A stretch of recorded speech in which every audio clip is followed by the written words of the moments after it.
Hoy tenemos sobre la mesa un documento del siglo XVIII que, bueno, exige algo que aterrorizaría a casi cualquier mente moderna. Desde luego. O sea, estamos hablando de entregar absolutamente todo el control de la propia vida. Que se dice pronto, ¿eh? Ya ves. En este análisis profundo de hoy, vamos a examinar unos apuntes sumamente concisos, pero, a ver, de una profundidad filosófica inmensa. Sí, están fechados el 28 de abril, si no me equivoco. Exacto, 28 de abril, y tratan sobre la figura histórica de San Luis María Grignon de Montfort. Una figura interesantísima, por cierto. Totalmente. Y nuestra misión hoy es extraer las pepitas de oro de este texto para comprender cómo una enseñanza teológica de hace 300 años, Ajá. pues cómo choca frontalmente, a una velocidad vertiginosa, contra la forma en la que vivimos la vida moderna. Es que es un documento que no ofrece concesiones, para nada. Carece por completo de esa, no sé, esa pátina reconfortante que solemos buscar en los textos históricos. Claro, buscamos que nos den la razón. Exactamente. Buscamos validar nuestras decisiones actuales. Pero en lugar de ofrecer ese alivio superficial, este texto va directamente a los cimientos. Sí. Cuestiona la mismísima estructura de la existencia humana y sobre todo ese concepto de autonomía que hoy consideramos intocable. Vale, vamos a desglosar esto porque el contraste inicial que presentan los apuntes es espectacular. Es fortísimo. Fíjate, por un lado tenemos a este sacerdote francés, un misionero que recorría las zonas rurales, predicando con una mezcla que el texto define como intensidad y sencillez. Ajá. Una imagen muy cercana a la tierra, muy humilde, claro. Hasta ahí todo parece muy bucólico. Pero lo que exigía a sus oyentes era de una radicalidad asombrosa. Y tanto. Para ilustrar esto, a ver, pensemos en cómo se concibe la espiritualidad hoy en día. Para quienes nos escuchan, creo que la analogía más clara es la de la casa. Buena analogía. O sea, solemos invitar a Dios a la propia casa, pero ojo, lo relegamos estrictamente al cuarto de invitados. Claro, le preparas la cama, le dejas toallas limpias. Exacto. Delimitas una zona de confort muy clara. Pero, y aquí está el problema, hay habitaciones que permaneces cerradas a cal y canto. Zonas prohibidas. Eso es. Tienes el sótano de las finanzas personales cerrado con llave, el ático de las ambiciones profesionales bloqueado, el despacho de las relaciones. Intocable. Intocable, sí. Pues lo que revelan estos apuntes es que este misionero no pedía hacer sitio en ese cuarto de invitados. No. Él va por todas. Exigía, literalmente, que se entregaran las llaves de absolutamente toda la casa. Y es que el documento es tajante al respecto. O sea, descarta de plano cualquier interpretación que reduzca esto a una devoción superficial. Nada de medias tintas. Cero. No propone añadir una pequeña tarea contemplativa a tu rutina. No te dice que reces un par de cosas y luego vuelvas a cerrar tus habitaciones privadas con llave. Ya. No es una casilla más que marcar en la agenda. Exacto. El texto habla de un camino de transformación interior y establece que la entrega de ese manojo de llaves tiene que ser absoluta. Madre mía. Y aquí reside el primer gran desafío intelectual, fíjate. Argumenta que cualquier intento de compartimentar la vida... Lo de decir, esto es espiritual y esto es la vida real. No. Eso mismo. El documento dice que hacer esa división anula por completo la posibilidad de esa transformación. Claro, pero esa imposibilidad de separar las cosas nos obliga a mirar el contexto histórico. Porque a mí me surge una duda. A ver, dime. El texto nos ubica en la Francia de los siglos XVII y XVIII. Hablamos de este misionero popular caminando por los pueblos con su intensidad y sencillez. Sí, un entorno puramente rural. Y su mensaje innegociable era la consagración total a Dios por medio de María. Ajá. Pero al leer esto, hay una disonancia cognitiva tremenda. O sea, ¿cómo es posible que un mensaje tan radical, que exige una consagración total, conectara con esa gente de a pie? Es una gran pregunta. Es que, si uno lo piensa, una consagración absoluta suena a algo reservado para monjes de clausura. No para personas que se partían la espalda en el campo para poder comer. Pues mira, lo fascinante aquí es cómo el documento desmonta nuestra asociación actual entre radicalidad y complejidad. ¿A qué te refieres? A que nuestra mente moderna asume que una transformación total requiere un método complicadísimo, horas de meditación en silencio, retiros carísimos. Claro, unas condiciones de vida impecables y muchísimo tiempo libre. Exacto. Pero el texto insiste en que esta consagración no va de sumar prácticas adicionales.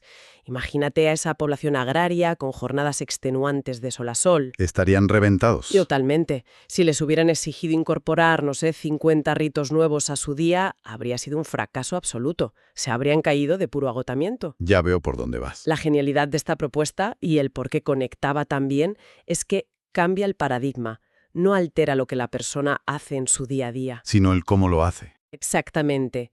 Altera la disposición interna desde la que se hace cada cosa. O sea, digamos que elimina esa fricción entre la vida diaria, el trabajo duro, y la vida interior. Precisamente, al exigir la totalidad, al decir no hay excepciones, se suprime esa ansiedad constante de tener que buscar un huequecito para la espiritualidad.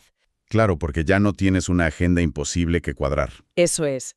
Si has entregado todas las llaves de la casa, el mero acto de arar un campo, de preparar la comida o incluso de enfrentarse a una enfermedad. Todo eso se convierte en la práctica en sí misma. Exacto. La radicalidad del mensaje está en que es universal. No te pide que te retires del mundo.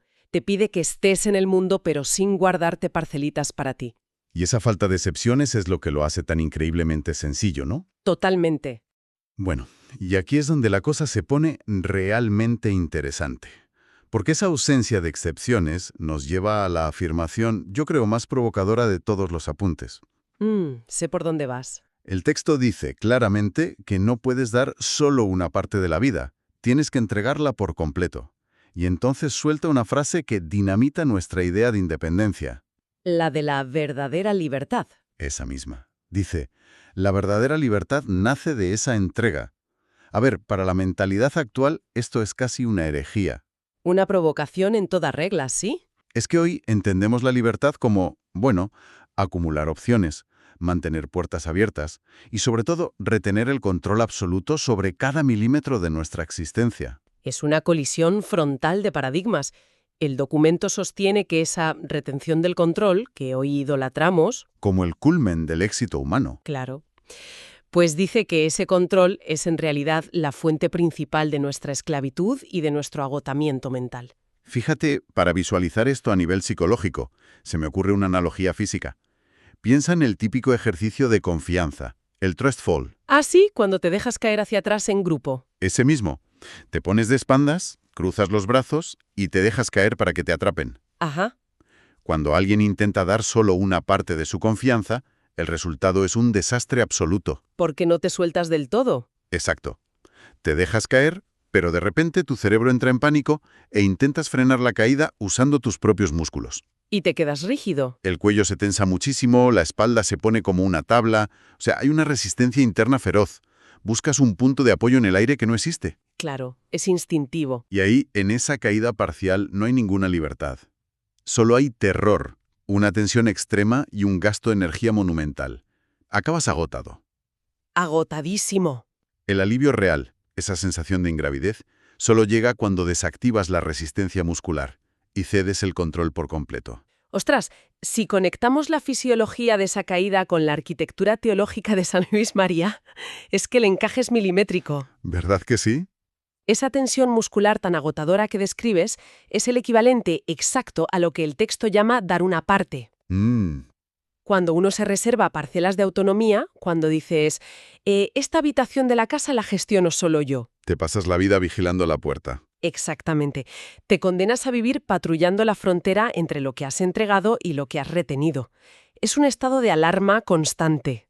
¡Qué agotamiento! Por eso, el documento argumenta que la verdadera libertad nace de la entrega total, porque solo en el abandono absoluto se desactiva esa vigilancia que te consume por dentro.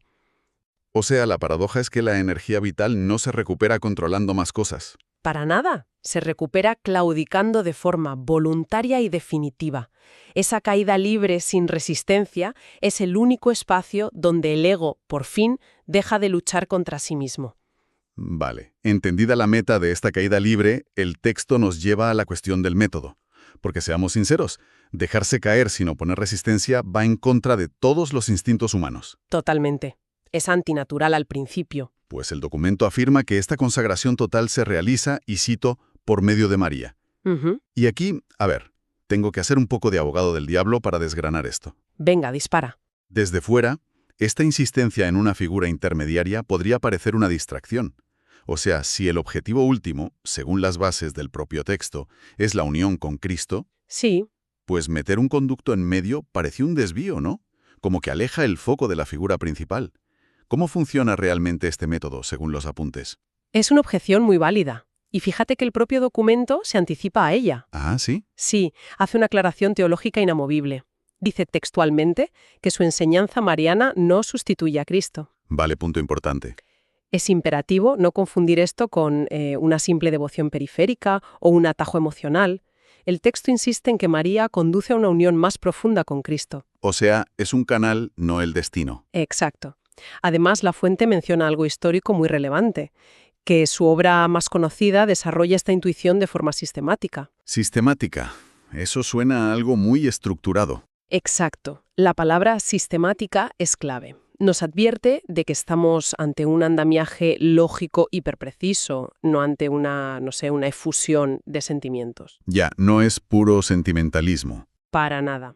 En este sistema, el papel de María es el del entorno indispensable que hace posible, volviendo a tu analogía, esa desactivación de la tensión muscular. Vale, pero entonces, ¿cómo funciona este conducto en la práctica? O sea, ¿por qué el sistema requiere este acelerador y no ir directamente al destino? Porque el sistema monfortiano aborda un problema base de la naturaleza humana, nuestra incapacidad real para entregarnos de forma pura. Siempre hay una doble intención. Básicamente, según esta teología, cuando el ser humano intenta entregarse directamente a Dios, su ofrenda siempre, siempre está manchada por el ego. Por buscar alguna recompensa, ¿no? Claro. O por esa necesidad subconsciente de mantener algún nivel de control, aunque sea pequeñito. Sí, esa habitación cerrada de la que hablábamos. Eso es. Pues el documento propone que María actúa como un filtro de pureza absoluta. Ah, qué interesante. Al entregar todas las llaves a este conducto mariano, ella se encarga de despojar esa entrega de cualquier rastro de interés propio o imperfección humana. Antes de que llegue a su destino. Exacto, la canaliza ya purificada hacia Cristo. Por lo tanto, no es un peaje que ralentice el viaje, es un mecanismo diseñado para anular el ego, garantizando que la entrega sea verdaderamente total. Vale, comprendido el mecanismo, creo que el verdadero impacto de estos apuntes está en cómo radiografían nuestra época actual. Sí, el diagnóstico es implacable. Es que el documento da un salto temporal directo a nuestro presente. Y hace un diagnóstico de la condición moderna que es casi quirúrgico. Muy preciso. Señala que habitamos existencias fragmentadas y lo resume con una fórmula que es devastadora. Partes de nuestra vida sí, partes no. Esa es la clave de todo. Y luego te lanza una pregunta directísima, de estas que incomodan muchísimo al leerlas. ¿Te entregas o solo administras tu fe? Es una distinción brillante. Expone, digamos, el núcleo de toda la neurosis que tenemos hoy en día. Pone cara a cara dos verbos totalmente antagónicos, entregar y administrar. Y está claro cuál usamos más. Es que administrar es, sin duda, el verbo que define nuestra era. Entonces, ¿qué significa todo esto en la práctica diaria? A ver cómo lo enfocas. Pues si observamos la dinámica moderna, yo creo que la mayoría operamos como si fuéramos gerentes de una empresa que está a punto de quebrar constantemente. Somos los managers de nuestra propia biología. Tal cual, gestionamos el sueño con 3 aplicaciones distintas. Calculamos los macronutrientes de la cena, administramos inversiones para mitigar riesgos. Hasta programamos el ocio en un calendario para optimizar el descanso. Es absurdo. Totalmente. Pues la tragedia que señala el texto es que hemos importado esa misma lógica corporativa a la vida interior. Ajá. La fe o la espiritualidad se administra como si fuera simplemente una pestaña más que tenemos abierta en el ordenador. Una pestaña que compite por recursos limitados con todas las demás. Exactamente. O sea, tienes la pestaña de la carrera profesional, tienes la pestaña de la familia, la de la imagen social en Instagram. Y el ordenador ya está echando humo. Ya ves. Y ahí al fondo, consumiendo la menor cantidad de memoria RAM posible para que no se cuelgue todo, tienes la pestaña de la fe. ¡Qué buena imagen! Y vamos haciendo clic frenéticamente de una a otra, intentando que ninguna colapse. Administrar la fe significa convertirla en una transacción súper calculada. En un compartimento estanco. Eso es. Un compartimento que tiene prohibidísimo interferir con el algoritmo o las reglas de las otras pestañas. Y fíjate, esto plantea una cuestión fundamental sobre el coste psicológico brutal de nuestro modelo de vida. Porque la factura que pagamos es altísima, claro. Altísima. Cuando el documento contrapone al que administra frente al que se entrega, nos describe dos perfiles humanos opuestos. A ver, explícame el del administrador. El administrador está obligado, por su cargo, a mantener un control férreo sobre todo. Se pasa el día evaluando riesgos, calculando rendimientos. Decidiendo qué cede y qué protege. Exacto. Quien administra su vida interior viene a decir, vale, te concedo autoridad sobre lo que hago el domingo por la mañana en la iglesia. Ajá. Pero mis decisiones financieras del martes en la oficina, esas me pertenecen a mí en exclusiva. Ese es el famoso partes sí, partes no, del que hablaba el texto. Eso es. Y ojo, aunque esta posición de control te da una ilusión de poder, una falsa seguridad, lo que realmente genera es una fatiga crónica que no hay quien la soporte. Claro, porque te obliga a ser el árbitro constante de tus propios límites. Tienes que vigilar cada frontera a diario. Así es. Y en el extremo opuesto absoluto de todo esto, pues se encuentra la propuesta de la entrega total. Quien se entrega, básicamente, dimite de su cargo de gerente del universo. Se quita la corbata y deja las llaves en la mesa. Exacto. Lo que este misionero proponía no era un consejito piadoso para campesinos, era, y sigue siendo, el antídoto más radical contra el estrés del control moderno. Qué fuerte. Es que esa fragmentación que nos define hoy, esa obsesión por meter la vida en cajones separados, es la antítesis del bienestar. Te divide por dentro y te fractura la identidad. Te rompen pedazos. Por el contrario, la entrega sin reservas, esa caída libre en el conducto que decíamos, unifica a la persona bajo una sola realidad coherente. Es un recorrido analítico asombroso el que nos permite este documento, que, oye, en apariencia era brevísimo. Sí, pero menuda profundidad tiene. Ya ves, hemos empezado viendo a un misionero por los caminos de Francia en el siglo XVII, con ese mensaje de intensidad inflexible. Ajá. Hemos analizado el peso monumental que supone entregar las llaves de todas las habitaciones y entendido por qué esa caída libre hacia el abandono nos da tanto pánico. Por esa resistencia muscular, sí. Luego desgranamos el mecanismo teológico, ¿no? Esa figura mariana como filtro purificador que anula el ego. Exacto. Y para terminar hemos chocado de bruces contra nuestra propia crisis actual, el agotamiento crónico de ser gerentes exhaustos que administran la fe como si fuera una pestaña más en la pantalla. Es un diagnóstico que desde luego desafía el paso de los siglos, nos arrincona y nos deja sin excusas frente a las grietas de cómo vivimos hoy en día. Totalmente. Pues mira, para rematar este recorrido, el documento se despide con lo que llama un Memorandum Itineraris. Un recordatorio para el camino. Eso es. Funciona como una brújula, y lo sintetiza en dos palabras latinas que tienen un peso extraordinario. Memoresto totus tus. Recuerda esto, todo tuyo. Todo tuyo. Y culmina el texto recogiendo una petición directa que nace de toda esta reflexión. San Luis María, enséñanos a vivir una entrega sin reservas. Fíjate que no pide aprender a gestionar mejor el tiempo, ni pide herramientas para ser un administrador más eficiente. Pide abrazar esa totalidad absoluta. Y partiendo de esa petición final, de vivir sin reservas, fíjate si la conectamos con esa abrumadora realidad de nuestra vida fragmentada, yo creo que hay un hilo del que merece la pena tirar, en privado. A ver, cuenta. Porque la naturaleza humana parece estar diseñada para entregarse a algo. Es como que aborrecemos el vacío. Sí, si no te entregas a una cosa, te entregas a otra. Exacto. Y si la verdadera libertad, como sostiene el documento tan rotundamente, solo florece a raíz de una entrega total hacia un propósito unificador, pues cabe preguntarse cuál es el coste silencioso de nuestra obsesión por mantener todo compartimentado. Es muy probable que, al negarnos en rotundo a soltar esas parcelas de control, creyendo que así somos más libres, eso es, que al final terminemos rindiéndonos en trocitos muy pequeños a la tiranía de la microgestión diaria. Ostras. Quizás si uno lo piensa, esas habitaciones interiores que cerramos con llave con tanto celo y que no queremos soltar, sean paradójicamente las celdas que nos mantienen prisioneros del agotamiento.